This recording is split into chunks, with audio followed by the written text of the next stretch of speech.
প্রিয় বন্ধুগণ, আজকে আমরা স্বরসন্ধির 2 নম্বর ক্লাস শিখবো। স্বরসন্ধির 2 নম্বর ক্লাসে দেখেন আমরা বলেছি কোনো শব্দে র ফলা থাকলে রিকারি দিতে হবে।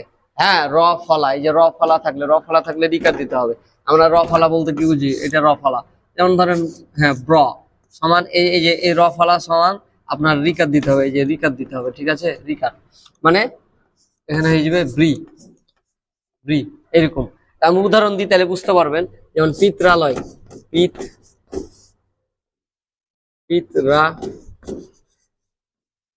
পিত্রালয়, হ্যাঁ পিত্রালয়। এখন পিত্রালয় এখন সন্ধি বিচ্ছেদ যদি করতে বলে আপনি কিভাবে পারবেন? দেখেন, আমি বলেছি যে র ফলা থাকলে কি হবে, ওর পরিবর্তে রিকার দিতে হবে। তাহলে আমরা জানি ইয়ে যখন একাই থাকে তখন কিন্তু ইয়ে, কিন্তু এর উপর মাত্রা দিয়ে দিলে কি হয়ে যায়? ত্র হয়। মানে তয়ের নিচে কি আছে? র ফলা আছে, তয়ের সাথে র ফলা আছে।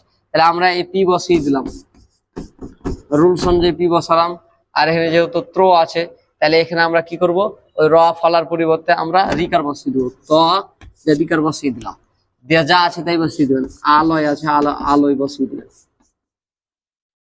যে আলোয়। এখন এই যে এই আকারটা সমান কিন্তু আলোয় হবে। যে এ আকার মানে কি আমরা জানি যে আ সমান আকার হয় আর আকার সমান আ হয়। তাহলে এখানে কি হলো?